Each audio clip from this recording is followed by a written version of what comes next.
Hey guys, sorry I'm a few minutes late. So we've got, good afternoon.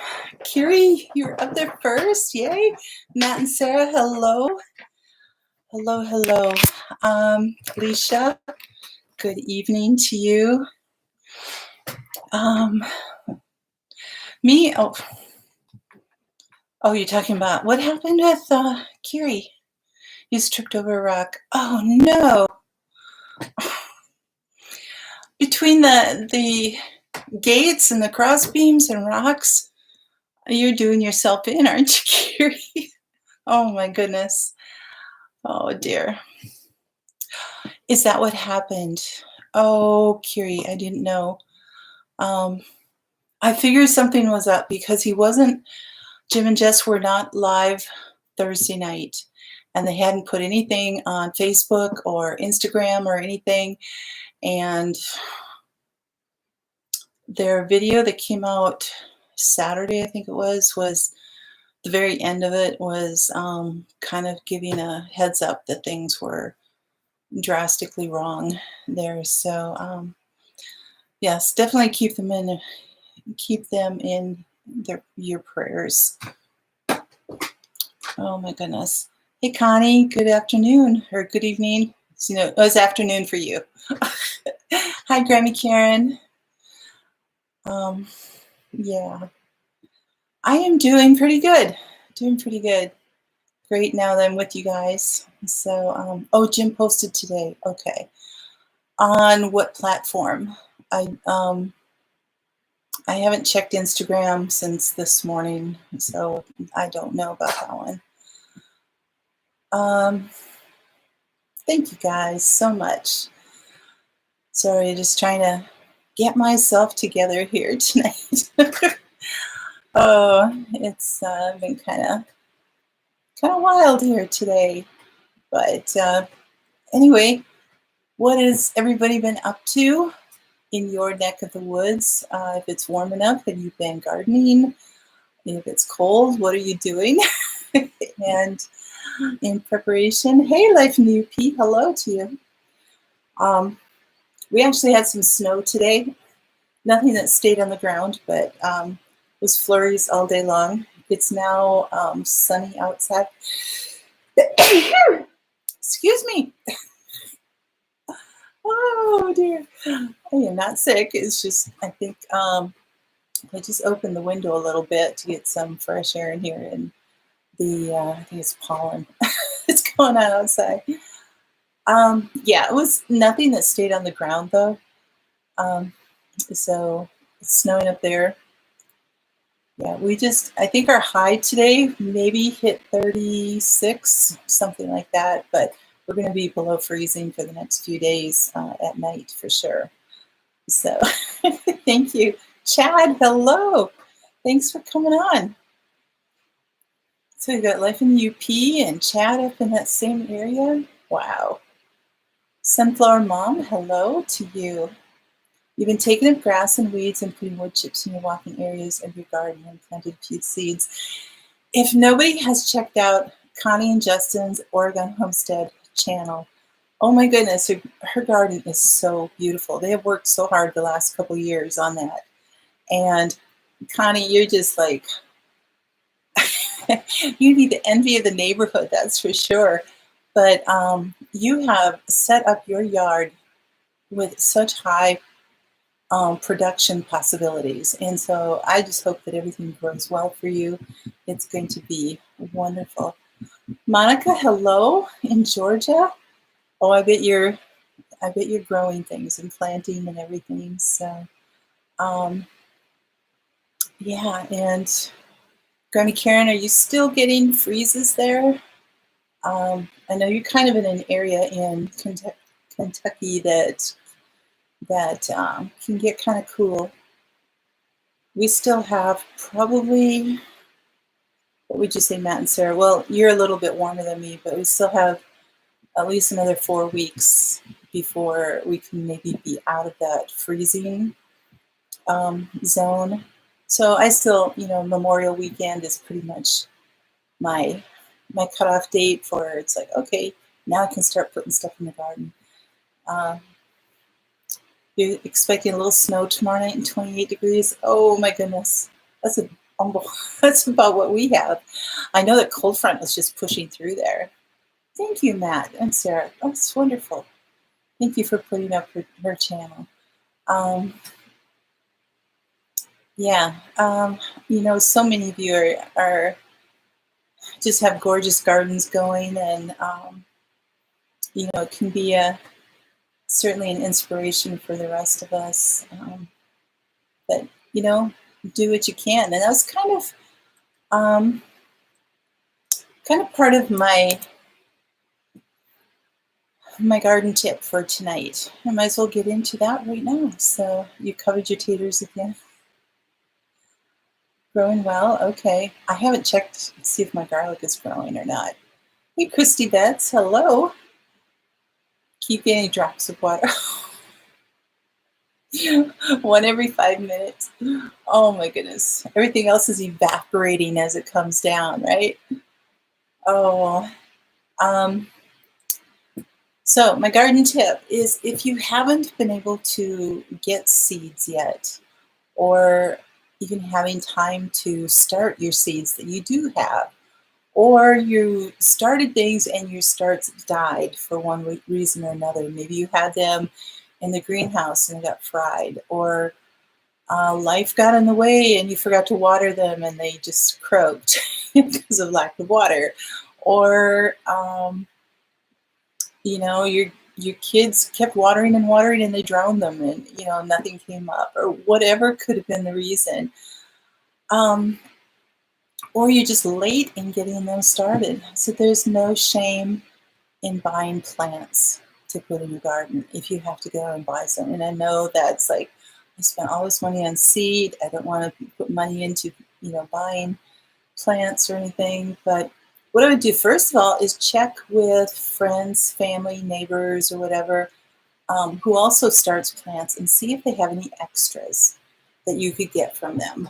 A lot of times people will just give them away because it's like, I don't want to throw these, I've had years where I've had like, an extra 10, 12 tomato plants, and it's like, I don't have room for them and I don't want to just throw them away, and I try giving them away and nobody's taking them. So if you know people who are doing that, see if they have it before you go to the store and buy them, because they're outrageously expensive right now. But, but if you have to, it's like, don't try to be keeping up with every other homestead channel or every gardening channel. And it's like, well, this is what I have to do. And you get into a panic. It's like, do what you can with what you've got. And if that means having to go out and buy a few plants, like I said, there's no shame in doing that. Don't think that you're a gardening failure or anything like that, okay? It's like the end result of getting the fruit from these plants is more important than the start, okay? So the end is more important than the start. So that's my garden tip for tonight. So you didn't get all potatoes out of your blue potato beans. They're going in now, okay? Dave, hello. Your bell is broken. Oh no. You have to, it's like the Philadelphia bell, right? Oh, goodness sakes. Yep, nothing wrong with buying starts. You're waiting for your local nursery to open. Super.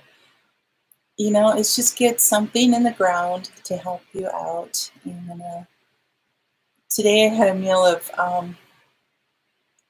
just 3 things that I canned. So I had some canned ground pork, and then I had my tomato sauce, and some canned mushrooms that I did all that, and I threw it together for a good hearty tomato sauce and put that over some rice noodles, and it was like so good.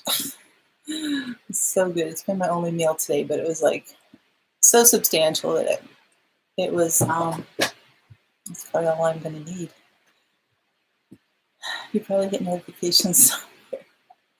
Oh, that's good. You finished planting dandelion seeds the other day. Yay! I know, it's great when it's like, Parker, hello. Um,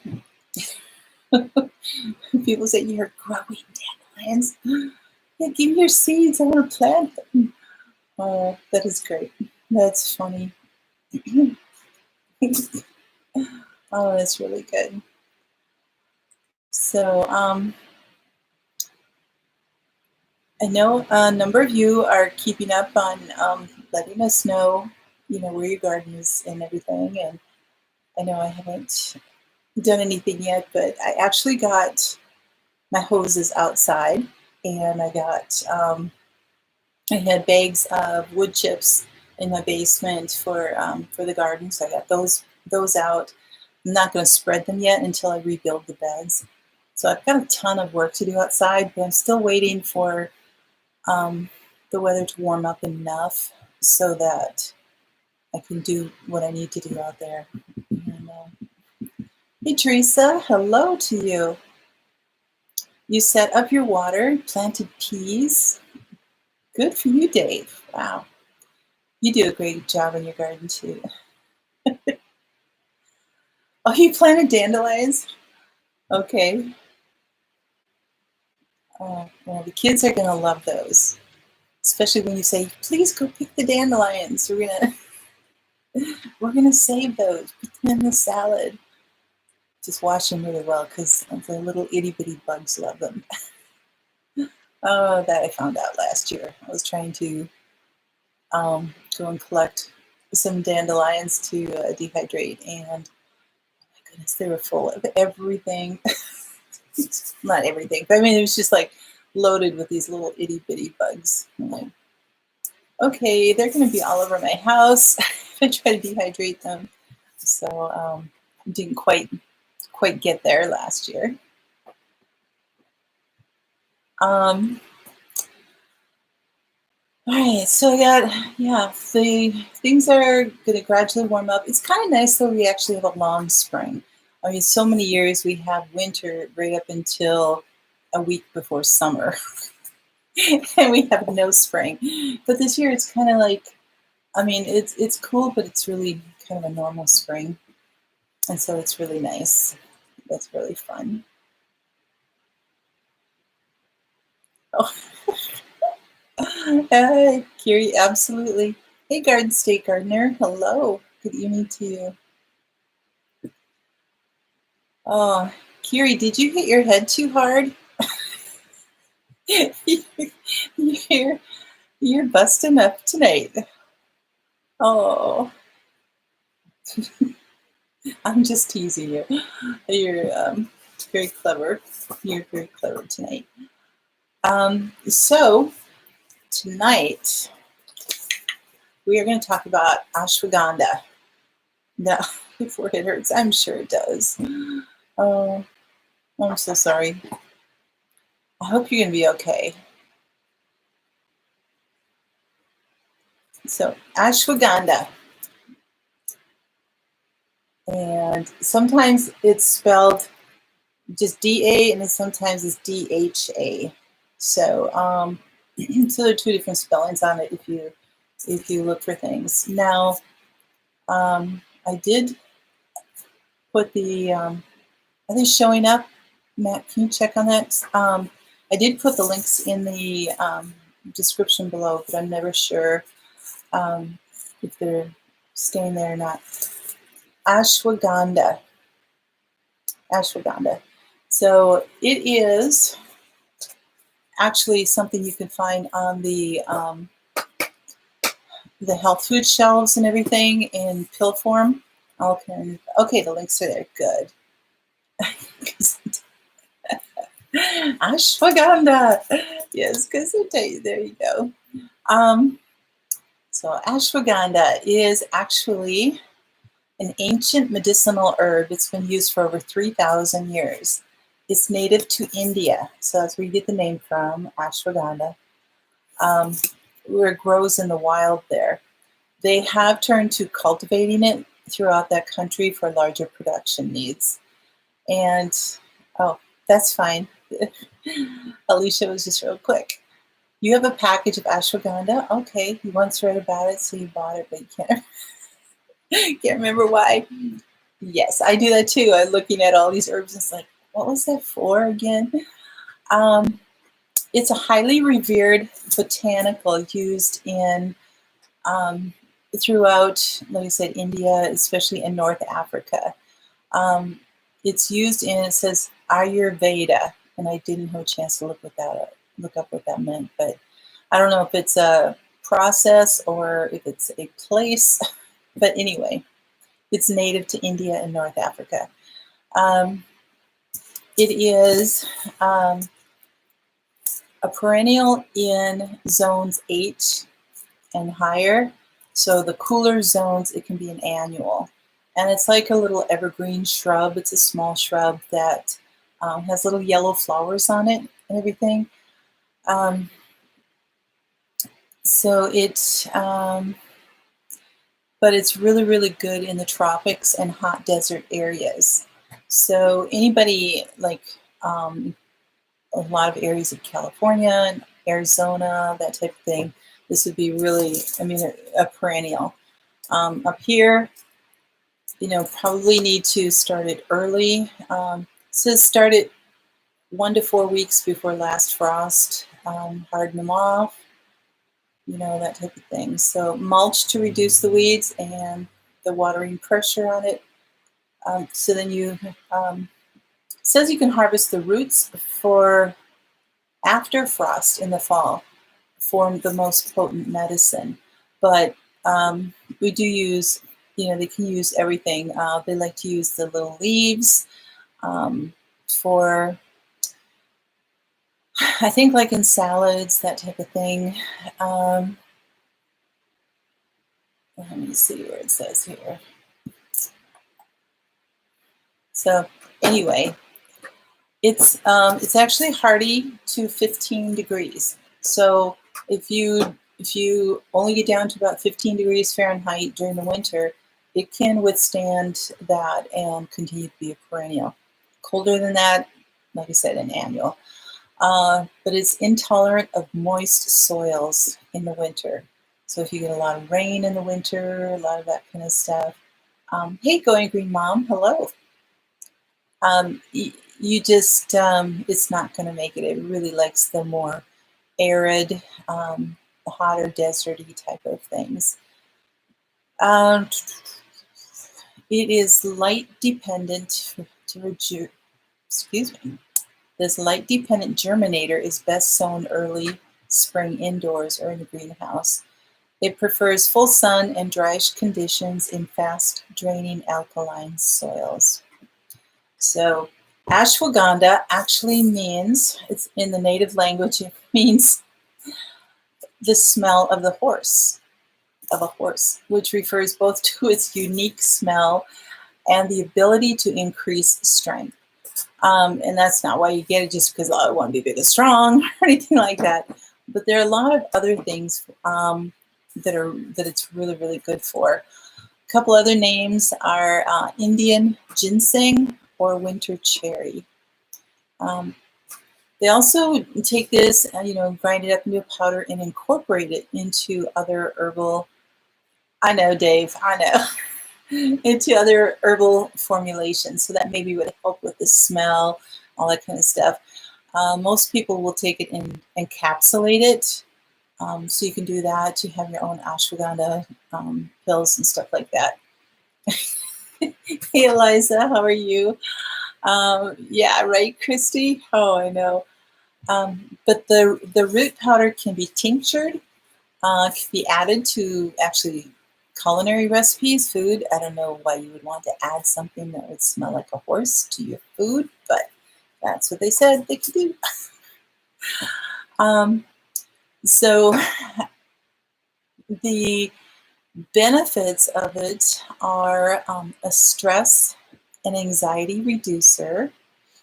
And that's kind of like one of the biggest things for stress and anxiety reducer. And one of the ways it helps with stress, that kind of bleeds over to help with colds and builds your immune system and everything. So in building your immune system, it helps with stress because stress will leach everything out of your immune system and leave you very susceptible to all kinds of diseases and colds and viruses and everything like that. So this is a great immune boosting herb. It helps with sleep. It's a sleep aid because, you know, it just helps to relax your body. If it's a stress reducer, it's helping you relax a little bit better, and so you sleep better. It encourages youth and vitality, and that's where they talk about it being the strength of a horse too. It's you have a latte drink that has this in it. Oh, cool, Teresa. Teresa does so much with herbs, and she actually uses them too, not just grows them. So kudos to you, Teresa. That's oh, Dave, I'm so sorry about that. Yep, that would be good for you. And I put a few links to where not only can find the seeds, well, where you can find the seeds, but those places also, some of them will provide the powder, like in the Mountain Rose Herbs. You can get the powder, you can get the, like the dried root pieces like that, and then you can get the seeds too. Fruition Seeds has the seeds, but so anyway, when it encourages youth and vitality, it helps to, you know, in building your immune system, it helps to build your body strength too. So it says it, you know, can increase your muscle mass and your strength. So you may need to up your intake. Oh, Eliza, did you say that you do actually do it?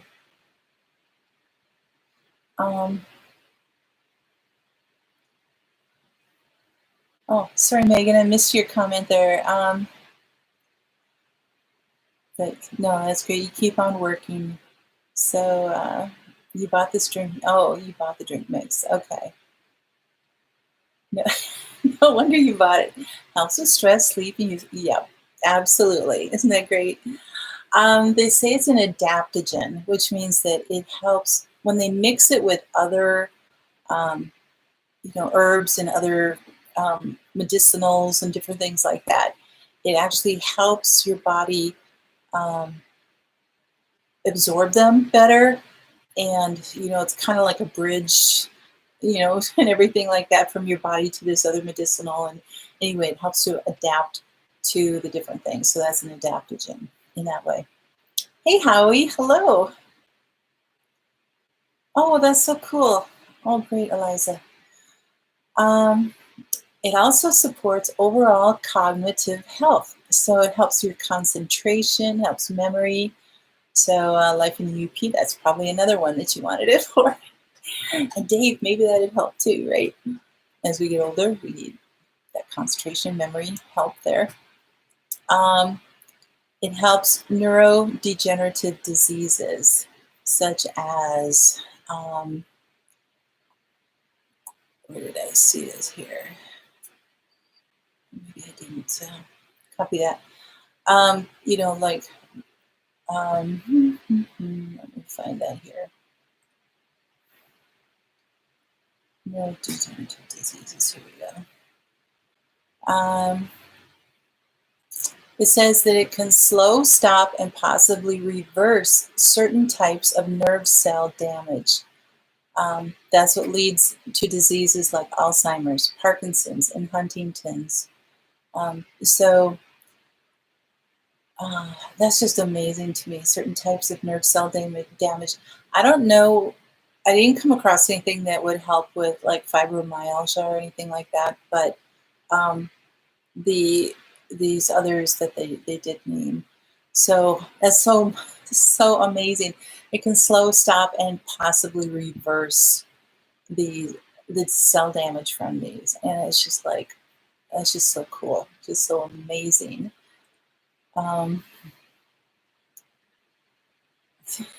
Did you remember? Thanks, Dave. You guys are so good. I want to thank all my mods. You guys are wonderful. Wonderful. I have a great crew here. Absolutely. So it can also help your arthritis, rheumatoid arthritis, and other kinds of joint swelling, inflammation, all that kind of stuff. So, we've come across several herbs that are really, really good for inflammation and everything. But so again, it's always good to grow 2 or 3 things that kind of will cross over and kind of do the same thing. So it's like, um, you know, make your own herbal tea mix or something, that would, and put it in a jar and make sure, it's like, okay, this one's for inflammation or this one's for sleep. And it can be something that's like, multiple, like ashwagandha and chamomile and a few other things that are kind of in there together. So, I mean, that would be kind of cool. Um, so, need to drink more of it. Hey, Julie, that's fine. I know you've been busy. Okay, guys, it can actually help male infertility. So, just saying, it boosts the testosterone levels and all that kind of stuff.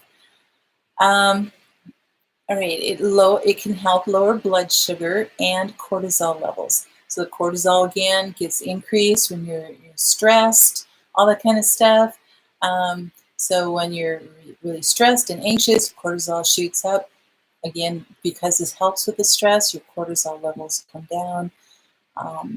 Again, that'll bleed over to lowering your cholesterol, your triglycerides, blood sugar, all that kind of stuff. So.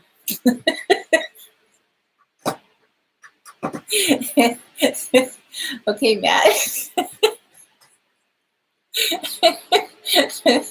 Okay, guys. It says it can, again, lowering the stress and anxiety can reduce symptoms of depression. And they said it is really safe for most people. Again, you just check with your doctor, make sure that if you're on other medications, that it doesn't interfere with them. So also, if you're pregnant or nursing, only use it under the supervision of a qualified healthcare practitioner. All that kind of stuff. So, it has it's a kind of a bitter and bittersweet, kind of both things, astringent flavor to it. They said it's actually energetically warming, not like it makes you heat up like hot Indian food would, but it does warm you up a little bit. So, hey, winter drink would be really good. You know what? Actually, because it would help with, during the winter months, because there's so little light and there's not as much activity and different things, a lot of people in the northern climates suffer from depression during that. So this would actually be a really good one. So it not only heats you up a little bit, warms you up so you're not as cold, but it can really help, especially through the winter. You like some bitter and sour. Very curious about this. If you planted it in a big pot, a container, and have it in that through the summer, let's say your garage, if you have kind of a heated garage or something like that, you could maybe pull it in there in the winter, or someplace where it would not get below 15 degrees, and so you can keep that, let it go dormant, bring it back out in the spring, and you can keep it going in that way for as a perennial in the northern climates. I think that would be really cool. Hey, Drops. How are you? Discover Sustainable. Hello. Good to see all of you guys. Absolutely. So, says researchers aren't sure how, but extracts in the herb seem to limit the activity of cancer cells in breast, colon, prostate, ovarian, lung, and brain cancers. Isn't that amazing?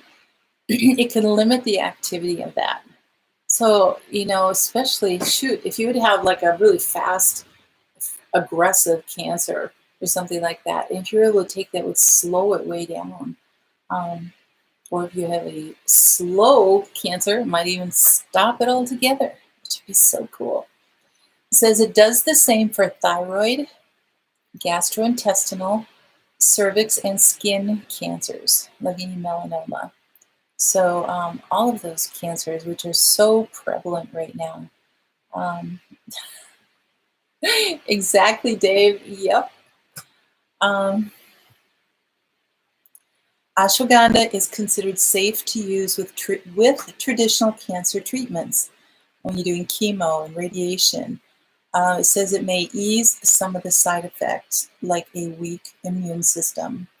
So I've known people, have friends that have had cancer, either them or like a loved one, and going on this huge regimen of all these supplements and everything to try to build the immune system, and can help for a while. I think it depends on the cancer, of course, too, and what strain of it is and how quickly you catch it and all that kind of stuff. But it's building your weak immune system and helping with the cancer. That's, like Dave said, score.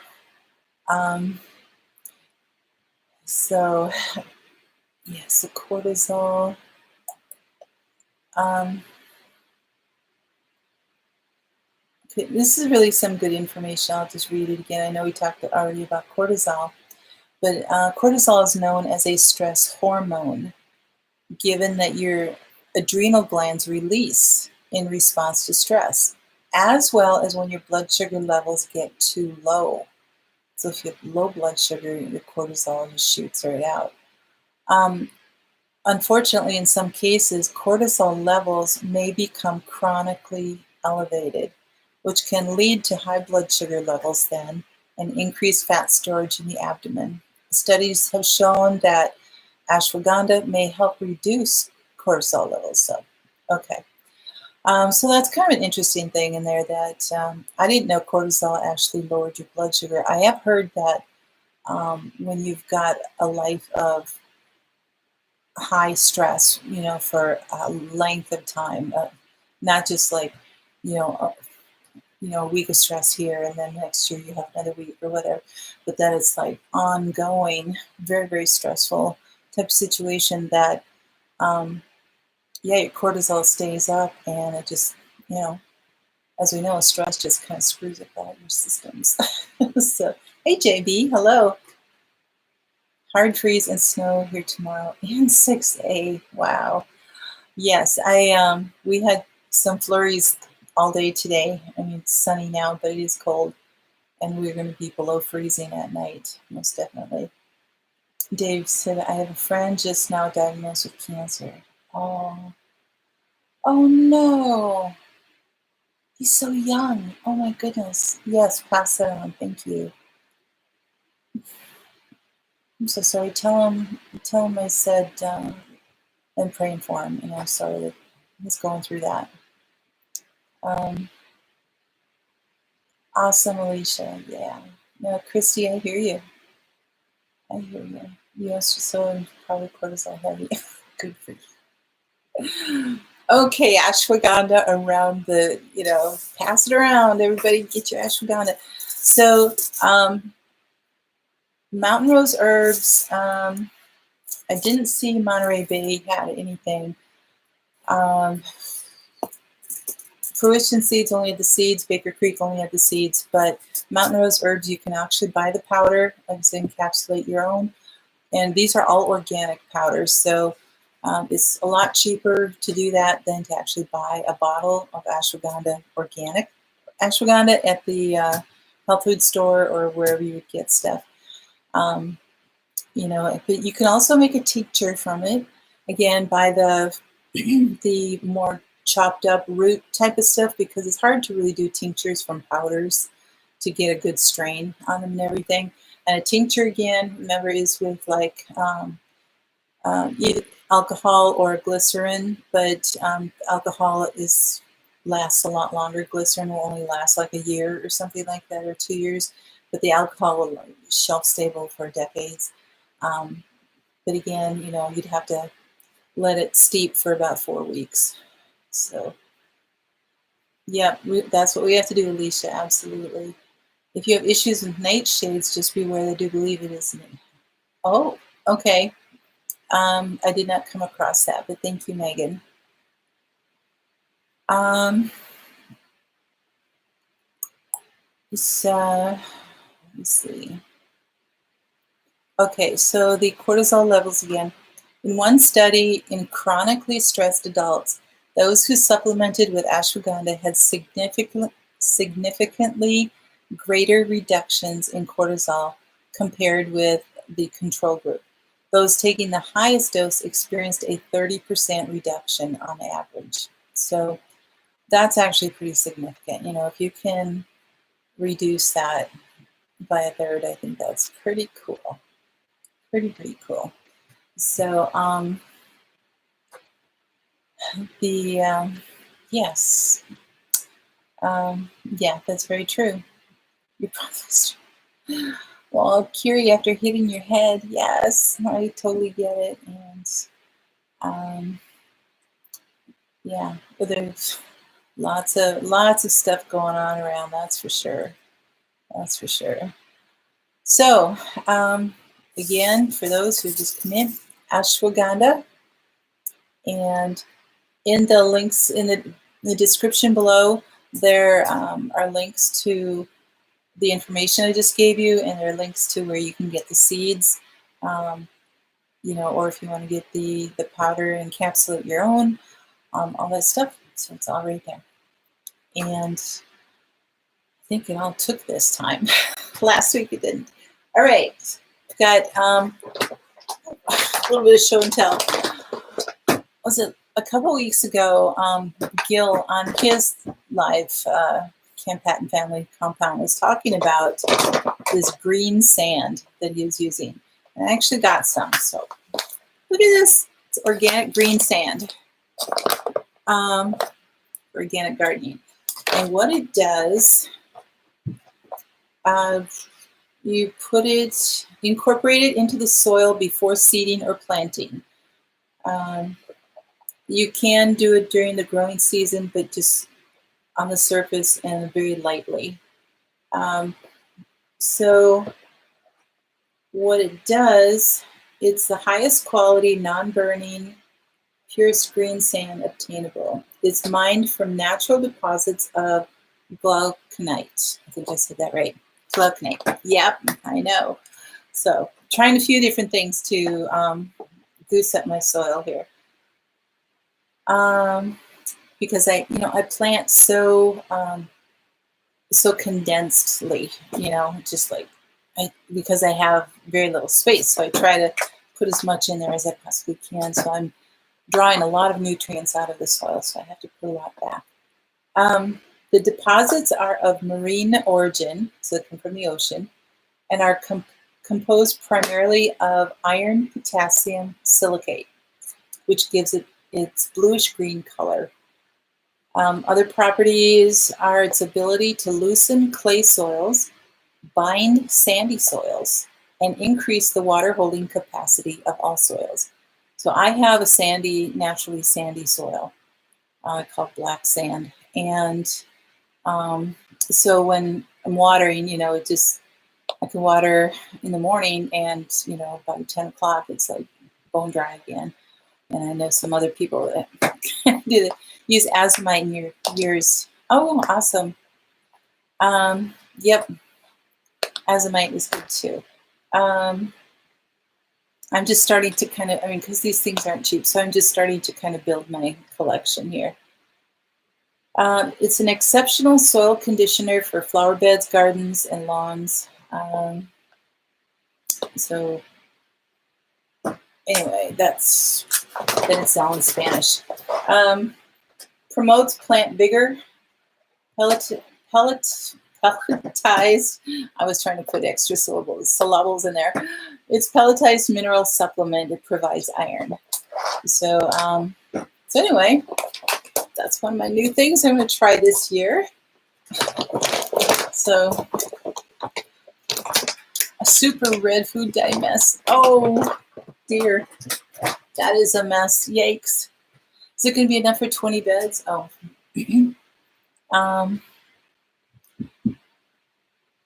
You're talking me down. So you have friends, goats in your garden, dropping a gift. Your race. Yeah, well, at least that's something you can use, right? Oh, goodness sakes. I know. Yeah, Gil talked about it a lot. He's used it a lot, apparently. So, if you want to check that out, Chem Patent Family Compound. So I don't know if somebody else has that link for him. And I was on Gemini Homestead a week or two ago or something, and I actually won. So my package, so I'm opening what I won. I know it's a book. I don't even remember what book it was, but Miss Lippy sent it to me. Look at this, all wrapped and everything. And ooh, America Eats. It's Forms of Edible Folk Art. Edible folk art. Let's see what the. So you've ever heard of that? 81 degrees. Oh, Julie. Oh. Persimmon pudding. Preserved citron. Wow, it shows how to. It's from ketchup and tomatoes to soup to. This is interesting.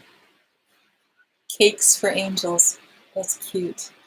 From ash to cooking with gas. Worcester loaf. New Year's cake. Funeral biscuit. Okay. There's like lots of history in here and different things like that. So it should be pretty fun. What do you think, cooking?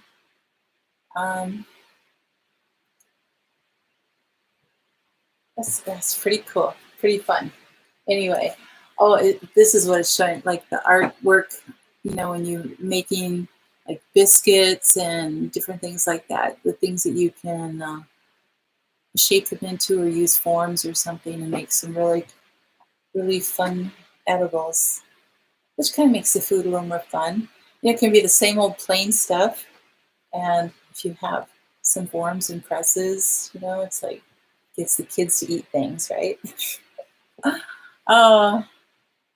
It does look like a fancy fondue pot. Yeah, I don't.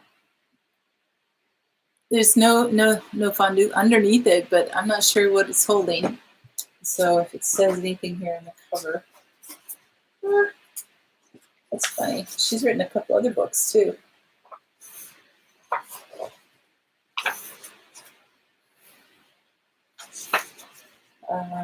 Doesn't say what's on the cover. Nope. Baltimore crab gumbo, boiled cider pie, Boston brown bread. I love Boston brown bread. That's so good. Oh, these are all really old things. These recipes, they have them dated. The Boston brown bread is from 1873. These recipes are. Catfish soup, cider jelly, corn dodgers, corn drop dumplings, cracker hash, excuse me, Dr. Essenwine's tomato ketchup, election cake, fried peaches from 1885. The funeral biscuit is from 1702. So that's probably why I hadn't heard it before. German pickled tomatoes, green tomato pie, grilled turkey, gumbus, ham and parsnips, pigdom, hominy bread, honey tea cake, pickled eggs, quail pot pie. I don't know how many quail it took to make that pot pie.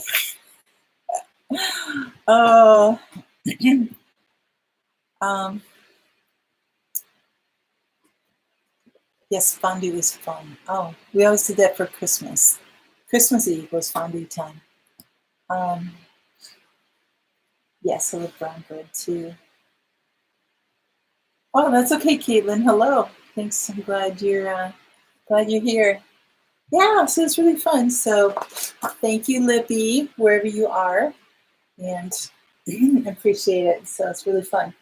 Okay, got a few minutes left. I have my calendula oil. Now, it isn't as dark golden as my other one, but it has been steeping now for 3 weeks. I've been shaking it every day, and you can see it's got a pretty good golden color. I think the difference would probably be that more of these petals were yellow and lighter yellow, and more of the ones I did the previous year were orange or deeper gold.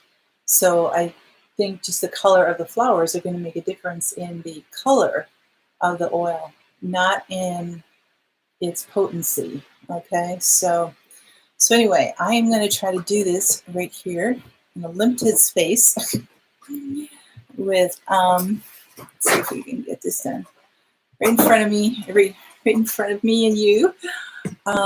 Yes, Dave, calendula there's lots of different colors, all different color variations of yellows and oranges and golds, and then different center colors and everything. So, all right, so I've got a clean jar so that I can pour it right in. I am going to use my funnel and then a real fine mesh strainer here.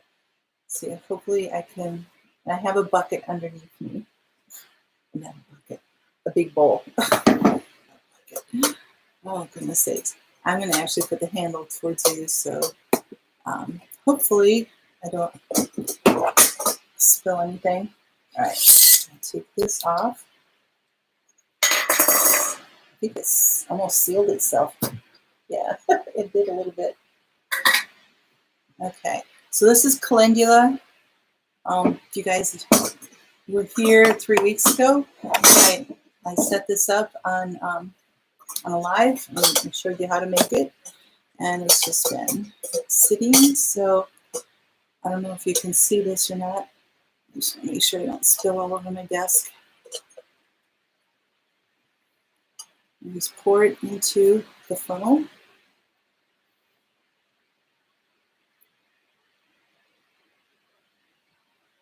There's some sediment that went down there, so I'll either just let it be in there. It's not going to hurt anything. Or I will strain it again in like a, get all of this.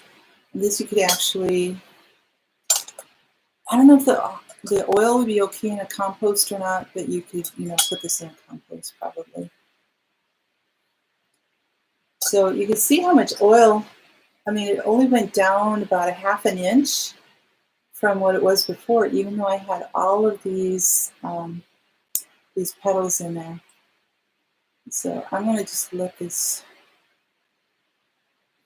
drip in this bowl here and take this out and seal this back up. And I have my calendula oil. Now I can mix this with, I can mix this with beeswax and have a nice salve. You just heat this up a little bit, not too hot, just, like a little bit above body temperature.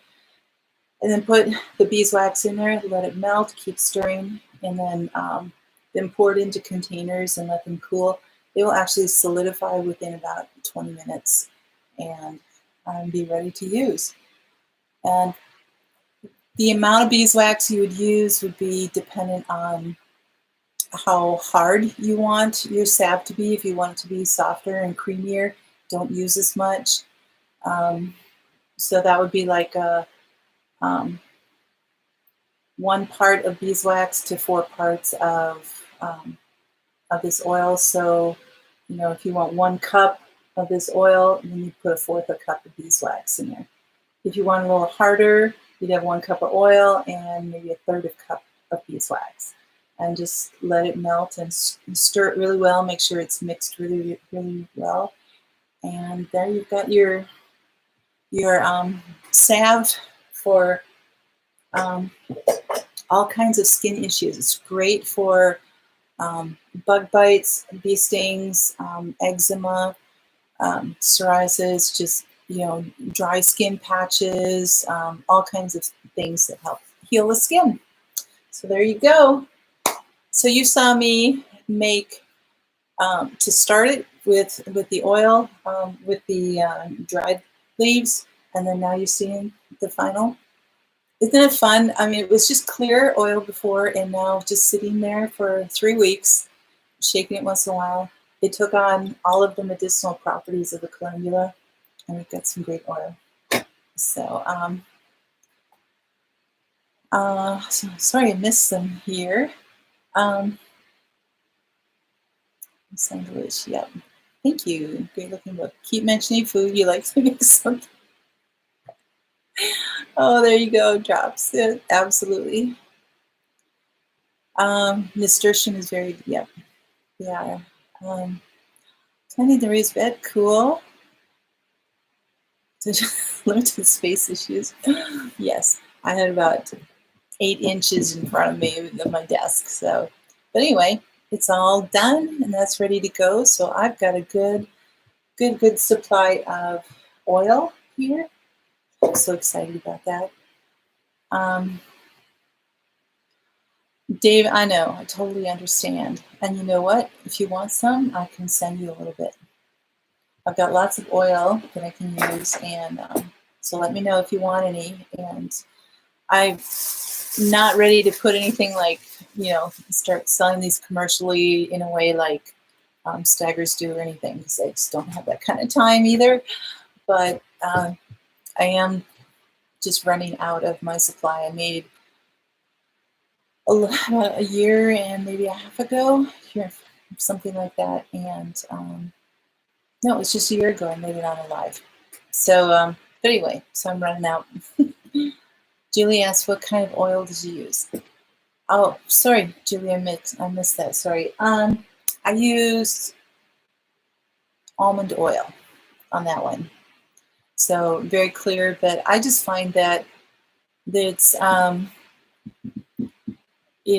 first of all, almond oil is really, really good for your skin. And, even more so than some of the other oils. You could use jojoba oil too, different things like that. If you use olive oil, make sure it's like a super, like a triple extra virgin type of olive oil, so that it can last longer. If you're using just your regular olive oil, just off the shelf, probably it's going to go rancid much quicker. So anyway, yeah, it's a nice oil. I know almond oil it's a little more expensive than olive oil and avocado oil and everything, but the properties of it are so much better. And thanks, Matt. Yeah, the properties are just so much better. And, if I'm using this for skin issues and, for dry hands, whatever, I want something, not only just the herb and everything, but I want it to be the oil to be really good for my skin too, and help out with that. So, okay, something I wanted to show you guys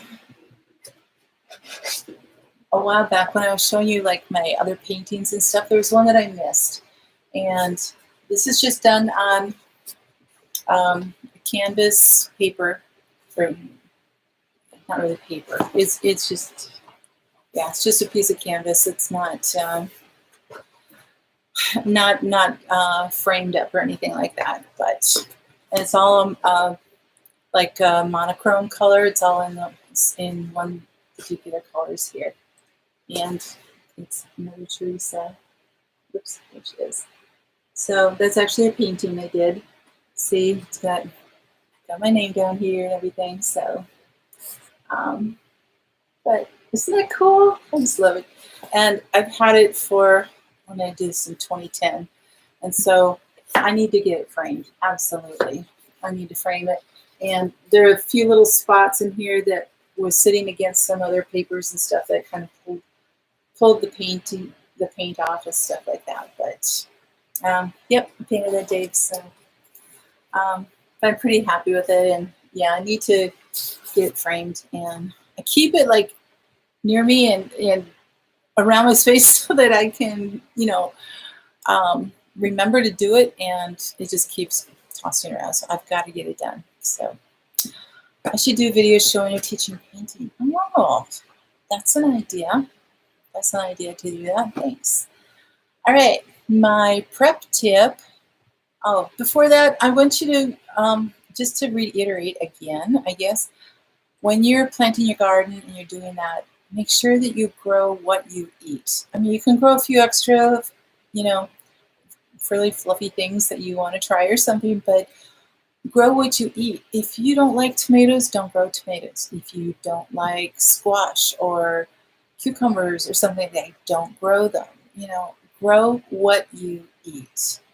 And then once you grow it, eat what you grow. So eat what you grow. So, yep. The one beautiful thing about Julie, about the painting is I could take a whole bunch of wrinkles off of her, so I made her look a lot younger than she did in the picture. Thanks, JB. I appreciate that. And Dave, I tend to paint that way. I tend to paint very realistic, so that it's almost a photographic thing. And I had to try to loosen up some things from time to time, but I try to do that. Or grow a market garden and let your neighbor. That's a good idea too, Drops, if you want to grow a lot of things. If you have the space, and let them come and get their own veggies. That's a good idea. I've been painting since I was a kid, but this actually did in a class when I was taking my my design degree. So we had actually traditional drawing and painting to learn how to become a designer, which has been fabulous because it teaches you all the good concepts of good color and design and everything. So, so that was 12 years ago, something like that. So actually really painting, really learning the right things and painting with oils for about 12 years. Do I know Apuvic? He's local, ultra realistic. Oh, no, I don't. I will check him out and copy that name. So thank you. You tend to that too, Megan. Okay. Okay. Yep. Watercolor does help. So, all right. My prep tip. So jars are now starting to become more available in the stores. I was at 2 different stores this last few days, and they were getting a pretty good supply of jars. So get what you need. If you were short on them, just go and get what you need. But also evaluate your own supply according to what you're going to grow this year. If you've got only 3 cases that are empty right now, and you know that you're not going to be able to empty out all your other jars by then, go and get the number of cases that you think you're going to need. So I still don't see any lids available, just boxes of lids. So you might want to consider Harvest Guard or Tatler lids or something like that. So looks like we're losing a lot of people. So you spelled it wrong. Oh, John. Okay. There you go.